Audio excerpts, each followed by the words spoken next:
오늘의 말씀 시편 69편 30절 31절 말씀입니다. 내가 노래로 하나님의 이름을 찬송하며 감사함으로 하나님을 위대하시다 하리니 이것이 소 곧 뿔과 굽이 있는 황소를 드림보다 여호와를 더욱 기쁘시게 함이 될 것이라. 아멘. 오늘은 찬송이 보약입니다 라는 말씀으로 은혜 받도록 하겠습니다.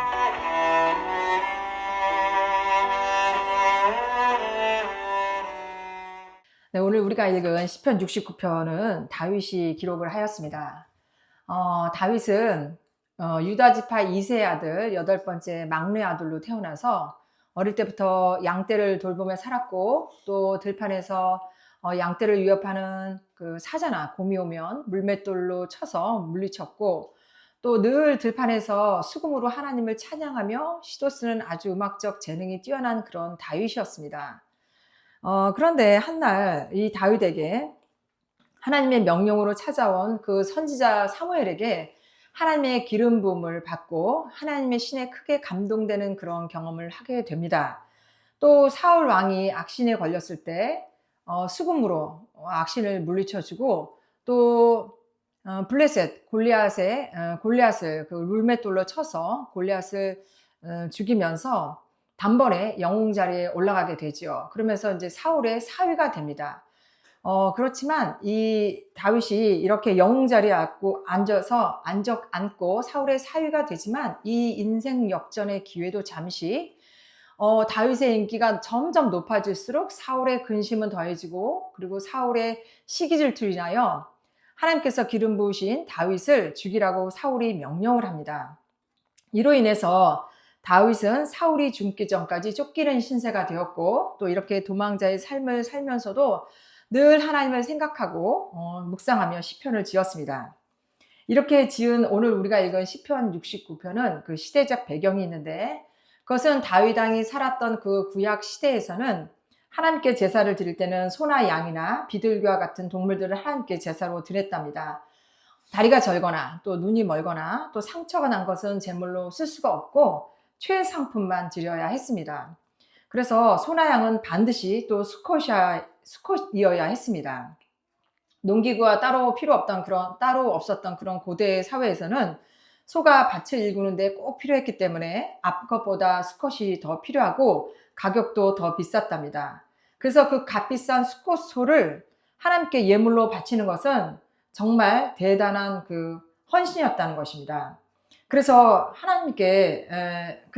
그러다 보니 이스라엘 백성 중에서는 하나님께 소를 드리고 싶은 마음은 있어도 형편이 어려워서 소 대신 양이나 비둘기를 드리는 사람이 더 많았다고 합니다. 그래서 가난한 사람의 평생의 소원이 값비싼 소를 제물로 드린 것이었다고 합니다. 그런데 하나님께서는 이스라엘 백성이 그 평생에 그 소를 드리고 싶은 그 간절한 마음에 정말 놀라운 말씀을 하십니다. 그 말씀이 바로 오늘 말씀 시편 69편 30절 31절 말씀인데, 쉬운 성경으로 제가 읽어보겠습니다. 말씀을 띄워주셔야 되는데, 쉬운 성경으로 함께 같이 한번 읽어보겠습니다. 내가 노래로 하나님의 이름을 찬양하겠습니다. 감사를 드리며 하나님을 높여드리겠습니다. 그것이 숫소 제물을 바치는 것보다 여호와를 더욱 기쁘시게 하는 일이며, 뿔과 굽이 있는 황소를 바치는 것보다 여호와를 더욱 흐뭇하게 해드리는 일일 것입니다. 네, 오늘 이 말씀 31절에 뿔과 굽이 있는 황소라는 표현은 그 뿔이나 굽이 있는 그 상하지 않는 소, 즉 제물로 쓰일 만한 흠이 없는 소를 말한답니다. 하나님께서는 이렇게 흠이 없고 최상의 것에 마음을 다하여 드린 그런 제물은 받으시지만, 이렇게 귀하고 비싼 소를 드려도 아무 마음도 없이 그냥 형식만 있는 제물은 기뻐하지 않으신다는 것입니다. 아마도 다윗은 이렇게 쫓기고 도망자의 삶을 살면서 좋은 항소라 예물을 하나님께 드리고 싶지만 그러지 못하기 때문에 그런 마음으로 하나님께 늘 감사하며 진심 어린 그 예배를 하나님께 드릴 때, 하나님께서 오히려 그 비싼 소나 그런 황소를 드린 것보다 더 기뻐 받으심을 아마 직접 체험하고 이런 시편을 지은 것 같습니다. 그래서 저도 여러분도 살다 보면 이렇게 다윗과 같이 본의 아니게 오해를 받고 또 어려움들이 몰아쳐올 때 어려운 결정을 해야 하고 고민할 때가 있습니다. 때론 하나님께서는 그 순종의 사인으로 우리에게 넘기 힘든 숙제를 주실 때가 있는 것 같습니다.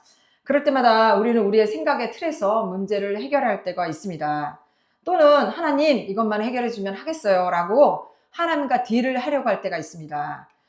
물론 하나님께서는 우리의 믿음의 연약함을 보시고 응답을 할 때가 있지요. 그러나 저도 돌이켜보면 바로 순종했더라면 바로 응답을 받을 수 있을 텐데 수많은 시간을 낭비하고 많은 감정 싸움에 시달리고 또 사람의 눈치를 보며 정말 힘들게 응답을 받는 경우가 있었던 것 같습니다. 그래서 순종이 제사보다 낫다라고 말씀하시는 건 내 이성적인 생각을 비우고 그냥 하는 겁니다. 묻지도 따지지도 말고 먼저 순종해보면 시간의 차이는 있겠지만 반드시 하나님께서 예비하신 영적, 육적 축복이 기다리고 있다는 것입니다. 그래서 먼저 순종의 축복을 받으시기를 바랍니다.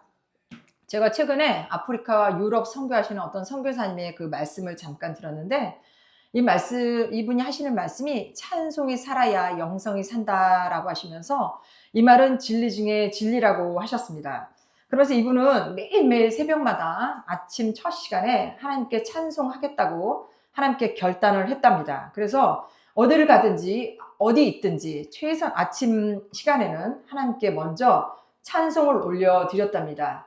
그리고 또 찬송할 때는 그 작곡가의 마음으로 작사자의 심정으로 전심을 다해 찬양하면 특별한 기름 부음을 체험하고 성령께서 특별한 그 기름 부음을 체험하고 성령께서 말씀을 깨닫게 해주시는데 말씀을 붙들고 기도하면 정말 놀라운 세계가 열리는 것을 체험을 하게 되었답니다. 또 말씀이 이해가 안 되고 또 그 전에 알지 못했던 그 말씀의 눈이 열리게 되었답니다.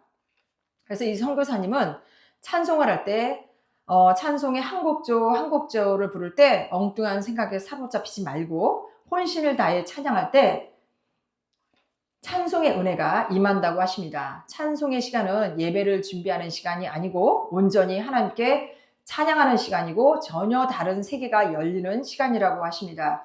이런 사실을 목사님들과 선교사님들이 잘 모르고 있는 것 같아서 너무 안타깝다고 하시면서 모든 예수 믿는 자들이 이 비밀을 깨달았으면 좋겠다라고 권면하셨습니다. 또 찬양을 많이 부르다 보면 하나님의 말씀을 사모하는 마음이 저절로 생긴다고 하십니다. 이럴 때 말씀이 깨달아지고 말씀이 새롭게 열리는 것을 체험하고 깊은 하나님 보좌의 독대의 시간을 누릴 수가 있고 이런 기도 시간은 기쁨과 감격의 시간이라고 하셨습니다. 그래서 저도 여러분도 하나님께 올려드리는 그 찬양 시간을 귀하게 생각하시고 말씀을 사모하고 하나님의 귀한 임재를 경험하는 우리 모두가 되기를 바라겠습니다. 사무엘상 16장 14절에 여호와의 영이 사울에게서 떠나고 여호와께서 부르시는 악령이 그를 번뇌하게 한지라 라는 말씀이 있는데 이 말씀에 여호와의 영이 사울에게서 떠났다라고 표현을 했지만 사무엘상 16장 23절에는 여호와께서 왕을 버려 왕이 되지 못하게 하셨다라고 굉장히 단호한 표현이 나옵니다. 이 사울 왕은 하나님의 종 사무엘 선지자가 그 사무엘 선지자에게 기름 부음을 받은 이스라엘의 첫 번째 왕이었습니다. 그럼에도 불구하고 하나님께서는 이스라엘 첫 번째 왕인 사울을 왜 버렸다고 했을까요? 성경에서는 이 사울 왕이 왕위에 오른 지 2년 만에 블레셋과 전쟁을 하게 됩니다. 이때 이 전쟁에 나갈 때 하나님께서 세우신 사무엘 선지자가 와서 제사를 해야 하는데 사무엘 선지자가 일주일이 지나도 오지 않으니까 이스라엘 백성들은 또 흩어지고 또 모레알 같은 그 블레셋 군대가 많이 쳐들어오니까 사울이 마음이 근심이 되는 겁니다. 그래서 어쩔 수 마음이 조급해져서 제사장만이 할 수 있는 제사를 사울 자신이 해버리게 되죠. 이때 사무엘이 와서 하나님의 명령을 지키지 않았다고 책망을 합니다.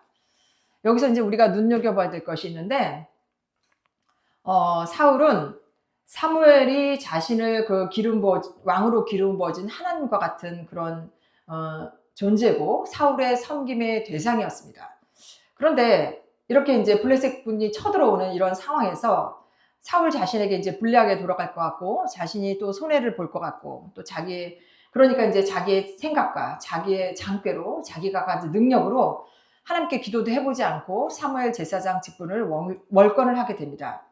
이에 사무엘의 책망과 함께 사무엘을 무시한 것이 곧 하나님을 무시한 걸로 되어서 이것이 사울 왕이 왕에서 물러나고 하나 버림받게 된 첫 번째 경고가 된 것입니다. 그리고 또 사무엘은 사울에게 그 이스라엘이 애굽에서 나올 때에 이스라엘을 길에서 대적한 그 아말렉을 치고 그들의 모든 소유를 남기지 말고 모두 진멸하라고 경고했습니다. 그러나 사울은 아말렉을 물리치고 아말렉 왕 아각을 사로잡고 그 아각의 왕 그 소유의 그 가축과 그 소유 가운데 좋은 것은 남겨두고 가치 없고 하찮은 것들만 진멸했습니다. 이렇게 사울은 하나님을 두려워하지 않고 사람의 인기를 의식하고 사람에게 영웅 대접을 받으려고 하였습니다. 이 일로 하나님의 진노가 크게 임하고 순종이 제사보다 낫고 듣는 것이 순양의 기름보다 나으니라는 명언이 생긴 것입니다. 그래서 성경에 하나님께서는 급기야 사울을 왕으로 세운 것을 후회하신다고 되어 있습니다. 여기는 저나 여러분 중에 어릴 때부터 내가 목사가 되겠다, 뭐 전도사가 되겠다, 사모가 되겠다 라고 서원하며 기도하며 여기까지 오신 분도 계실 것입니다. 그러나 저처럼 자기의 사명이 무엇인지 모르고 있다가 하나님이 세우신 우리 영적 지도자를 통해서 사명을 깨닫고 또 직분도 받아 여기까지 인도함 받으신 분도 있을 것입니다. 하나님은 우리의 영적 지도자를 통해서 우리의 말이 변하고 행동이 변하고 또 영적인 것들을 사모하고 훈련하고 우리가 순종해야 할 일들을 숙제로 주십니다. 그런데 때론 오늘 사울처럼 나에게 손해가 날 것 같고 내 체면이 바닥으로 떨어지고 또 내 자존심이 상하게 할 것 같고 또 사람들에게 외면당할 것 같으니까 내 생각, 내 고집으로 순종을 하지 않습니다. 하나님은 눈에 보이지 않으니까 하나님이 세우신 영적 지도자에게 보이는 그 영적 지도자에게 순종하라는 말씀 아니겠습니까? 그런데 어려울 때는 영적 지도자의 도움을 받으면서도 나에게 마치 손해가 날 것 같은 상황이 생기면 순종은커녕 영적 지도자를 대적하고 영적 지도자를 흉을 보는 경우가 있습니다. 이렇게 되면 우리도 예외 없이 오늘 사울처럼 하나님이 쓰시다가 버려지는 인생이 될 수도 있다는 것입니다. 말이라고 다 말이 아닙니다. 여러분이나 저나 정말 깨어있어 정말 조심해야 할 것 같습니다. 오늘 이 말씀을 교훈삼아 하나님이 주신 영적 지도자를 잘 섬기고 순종의 훈련을 끝까지 잘 견디며 이겨내기를 간절히 바라겠습니다. 오늘 다윗 왕은 양들을 지키는 목동이고 날마다 들판에서 수금으로 하나님을 찬양했을 것입니다. 이렇게 평소에 힘들고 지칠 때도 수금으로 하나님을 찬양하던 다윗에게 여호와의 영이 임하니까 악시인들은 사울에게 가서 수금을 연주할 때 다윗이 평소에 갈고 닦은 실력으로 악신을 떠난 것이 아니고 하나님의 영이 함께하니까 사울의 악신이 견디지 못하고 떠나게 되는 것입니다. 그래서 이 귀신 물리치는 방법은 예수 그리스도 이름으로 기도하고 찬양할 때 귀신이 나간다는 것을 말씀을 통해 제가 알 수가 있습니다. 저도 이런 경험을 좀 한 적이 있는데 예전에 미국에 와서 이제 제가 수년 전에 시니어 데이케어를 다닌 적이 있습니다. 이 데이케어는 정부에서 혜택을 받아 어른들을 케어하는 복지센터입니다. 제가 이제 이곳에 다닐 때에 찬양 시간, 음악 시간이 있었습니다. 이때 어르신들이 노래를 잘 부르고 또 즐겨 하시는 분들이 많이 계셨습니다. 때론 이제 노래 자랑 시간에는 서로 부르려고 신청을 하시는 분도 많이 계셨습니다. 특별히 그때 이제 찬양 시간에는 손뼉도 치고 흥겹게 찬양하고 또 춤도 추는 분도 계셨습니다. 이때 저는 저희 남편과 함께 같이 이제 시니어 데이케어를 다니면서 우리 교회에서 하고 있는 찬송 일독 프로그램을 시니어 어른들과 함께 한 적이 있었습니다. 이 찬송 일독은 구찬송가는 558장까지 부르는 것이고 새 찬송가는 1장부터 645장까지 부르시는 것입니다. 수십 년 교회를 다니시면서도 찬송 일독은 들어봤어도 성경 일독은 들어봤어도 찬송 일독은 처음이라는 분이 거의 대부분이었고 수십 년 교회를 다니시면서도 이렇게 부르는 찬송만 늘 불렀기 때문에 저희가 찬송 일독을 할 때 20곡씩 진행을 할 때에 굉장히 힘들어 하셨습니다. 그러나 시간이 갈수록 1년에 찬송을 이독을 하게 되니까 어떤 어르신들은 찬송 시간을 많이 기다리고 사모하는 분도 계셨습니다. 이런데 그런데 이제 이렇게 찬송을 저희가 이렇게 진행할 때 어르신들이 집에서 나도 찬송을 들었으면 좋겠다라고 말하시는 분들이 종종 생겼어요. 우리는 이제 스마트폰이 있으니까 우리가 원할 때 아무 데서나 찬송을 듣고 또 기도할 수가 있잖아요. 근데 어르신들은 스마트폰을 갖고 계시더라도 눈도 어둡고 또 사용 방법도 잘 몰라서 쓰실 수 없는 분들이 참 많이 계셨어요. 그래서 저희가 이제 라디오를 사서 USB에다가 찬송을 전곡을 이제 USB 칩에 저장을 해서 찬송에 이제 라디오에 USB 칩을 넣고 집에서 찬송을 듣기 원하시는 어르신들에게 이제 나누어 드린 적이 있습니다. 그런데 이제 얼마 후에 이렇게 저희가 라디오를 이제 드린 분 중에 어떤 연세가 이제 90세가 가까운 한 권사님께서 이제 저에게 고민을 이제 말씀을 하셨어요. 이분은 수십 년 한인교회를 나가시면서 이제 예수 믿는 분이셨어요. 근데 이분이 하시는 말씀이 내가 밤마다 꿈을 꾸는데 매일 같은 꿈을 꿔요. 근데 그 꿈이 너무너무 괴로워요. 하시면서 그 꿈 내용이 이 권사님이 밤에 잠을 자면 꿈속에서 어떤 시커먼 사람들이 이 권사님을 수레에 실어서 어둡고 칙칙한 곳으로 계속 싣고 간다는 것입니다. 그러면 이 권사님은 이제 꿈속에서 안 간다고 계속 발버둥을 치면 이제 시커먼 사람들이 어느새 사라지고 이 권사님이 이제 수레에 내려서 집을 찾으려고 한참 헤매고 다닌답니다. 근데 이 꿈을 매일매일 같은 꿈을 꾸니까 너무너무 괴롭다는 거예요. 그래서 저희가 이제 이 이야기를 듣고 저희 남편과 같이 이제 이 권사님 집에 3일 정도 저희가 밤에 가서 함께 예배를 드리고 이 권사님에게 매일 이제 주무시기 전에 찬송을 5곡이든 10곡이든 크게 따라서 부르시고 기도해 보시라고 권면을 드렸습니다. 그리고 나서 이제 얼마 후에 아침에 이제 제가 출근을 해서 어르신들과 인사를 나누고 있는데 이 권사님께서 저를 찾으시더니 사모님 정말 신기한 일이 생겼어요. 아니 그때 목사님 사모님이 우리 집에 와서 예배 드려주고 내가 밤마다 찬송을 이렇게 불렀는데 한날은 밤에 잠을 자는데 사모님이 내 머리맡에 위에서 찬송을 불러주는 거예요. 그러더니 이제는 그 꿈을 안 꿔요. 이게 웬일입니까? 정말 신기한 일이 생겼어요. 라고 엄청 기뻐하셨습니다. 저희 이제 그때 이 일을 통해서 정말 찬송을 부르니까 이 권사님이 안에 오랫동안 자리 잡았던 악령들이 꿈을 통해서 매일 밤마다 이 권사님을 괴롭혔는데 이분이 부르는 찬송을 통해서 악령이 견디지 못하고 떠나갔다라는 것을 저희가 깨닫게 되었습니다. 이처럼 잠을 잘 때 악몽을 꾸거나 또는 가위에 눌린 분이 계시다면 반드시 입을 크게 열어 큰 소리로 찬송을 부르시고 찬양을 들으시면 이 권사님과 같이 악몽에서 벗어나는 경험을 하실 것입니다. 또 어떤 권사님이 계셨는데 이 권사님은 저희가 드린 이제 찬송 라디오를 매일 밤마다 머리맡에 놓고 틀고 이제 기도하고 주무신다고 하십니다. 이분은 나는 기도 잘 못해요. 찬송이 좋아요. 라고 하시면서 항상 찬송하는 것을 즐겨 하셨습니다. 근데 이제 이분이 한날은 사고를 당해서 수술을 하게 되어서 저희가 이제 문병을 가게 되었습니다. 그래서 문병을 갔는데 이 권사님이 저희에게 이제 한 간증을 해주시는 거예요. 사고를 당해서 이제 병원에 가서 수술실로 들어가는데 그때 이제 의식이 있었답니다. 근데 수술실로 들어가는데 갑자기 그 수술 방이 갑자기 변하더니 꽃들로 가득 찼다는 거예요. 그래서 이 방도 없고 저 방도 없고 그래서 권사님이 어머 왜 이렇게 꽃이 많아? 왜 이렇게 이뻐? 어머 이쁘다 너무 이쁘다 라고 하면서 한참을 꽃 구경을 하셨다는 거예요. 그렇게 실컷 꽃 구경을 하고 눈을 딱 떠보니 이제 권사님 병실에 들어와 있고 수술은 이미 끝났다는 거예요.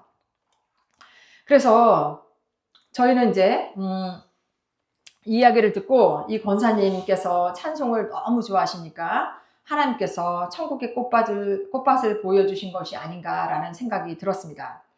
하나님께서는 이사야 43장 21절에 이 백성은 내가 나를 위하여 지었나니 나를 찬송하게 하려 함이니라 라고 말씀하셨습니다. 찬송은 곡조 있는 기도라고 합니다. 곡에 기도를 달았다는 것이죠. 우리가 부모님이나 또는 몸이 약한 분에게 보약을 해드린 경우가 있지 않습니까? 저희가 찬송의 보약을 두 어르신에게 드렸을 때 한 분은 평생을 괴롭히던 악한 영이 떠나가고 한 분은 천국의 꽃밭을 보셨습니다. 이렇게 날마다 우리 입으로 찬송을 하면 우리의 영이 든든해질 뿐 아니라 또 우리의 육도 강건하고 우리의 모든 삶이 바뀌는 것이 바로 찬송의 보약입니다. 지금 전 세계 교회와 대한민국의 그 대형 교회 목사님들이 종교 다원주의와 동성애 찬송으로 배도의 물결이 넘치고 성도들은 갈 곳을 몰라 지금 방황하며 교회가 갈라지고 무너지고 있습니다. 이 무너지는 원인 중에 근본적인 원인은 바로 교회가 찬송이 사라졌다는 것입니다. 아까 말씀드린 선교사님이 찬송이 살아야 영성이 산다라고 말씀하셨는데 교회마다 찬송이 사라지니까 성령이 사라진 자리에 악령들이 교회마다 가득 차게 되고 전 세계 교회와 대한민국의 교회가 무너지고 있다는 것입니다. 요한 3서 2절에 사랑하는 자여 내 영혼이 잘됨 같이 내가 범사가 잘되고 강건하기를 내가 간구하노라 말씀처럼 영이 잘돼야 모든 범사가 형통하지만 영이 잘못되고 삐뚤어지면 범사의 문제와 어려움으로 잘못된 길로 고통이 따른다는 것입니다. 최근에 트럼프 대통령이 당선이 되고 정말 놀라운 연설이 있었습니다. 이 연설을 듣는데 정말 너무 감격스러웠어요. 미국 청소년에게 사춘기 차단제 투여해 외모를 변형시키는 수술을 시행하는 말도 안 되는 조 바이든의 잔인한 성정체성 치료 정책을 철회하고 모든 연령대의 성전환 프로그램을 중단하고 오바마 대통령이 2012년에 그 동성애 LGBTQ를 합법한 것을 전부 무효화하겠다고 하였습니다. 또 트럼프 대통령은 자신의 그 킹 제임스 성경을 들고 이렇게 말했습니다. 미국이 지금 혼란에 빠진 이유는 기독교가 결핍되고 기독교를 잃어버렸기 때문에 이 악한 일들이 일어났다고 하면서 기독교를 빨리 되찾아야 하고 미국을 성경에 기반하고 기도하는 나라로 다시 세우겠다고 했습니다. 또 모든 미국인 가정에는 성경이 필요하고 우리가 하나님을 사랑하는 것이 하나님에게 답하는 것이고 우리가 할 수 있는 일어서서 목소리를 높이고 이 목소리를 높인다는 건 찬양을 하자라는 거죠. 하나님께서 다시 미국을 축복해 주시기를 기도하는 것이라고 했습니다. 정말 우리가 원하고 뜻하는 이야기를 이 미국 대통령이 정말 시원하게 하고 있지 않습니까? 아마도 하나님께서 이 미국 트럼프 대통령이 말을 듣고 미국을 향한 그 진노의 잔을 밀거나 감화해 주지 않을까 하는 마음에 꼭 이렇게 되기를 간절히 바라겠습니다. 우리 교회에서는 찬송 일독 프로그램이 있어서 날마다 찬송의 보약을 먹고 마시고 있습니다. 정말 얼마나 감사한지요. 이 찬송은 남녀노소를 막론하고 천국 가기 원하는 정말 세상 모든 사람에게 하나님께서 주시는 만나와 같은 보약입니다. 그래서 우리도 매일 이 찬송의 보약을 먹고 마시고 즐기시면서 영이 강건해져서 이 분별의 전쟁에서 승리하며 매일의 삶을 사시기를 간절히 바라겠습니다. 네, 기도하겠습니다.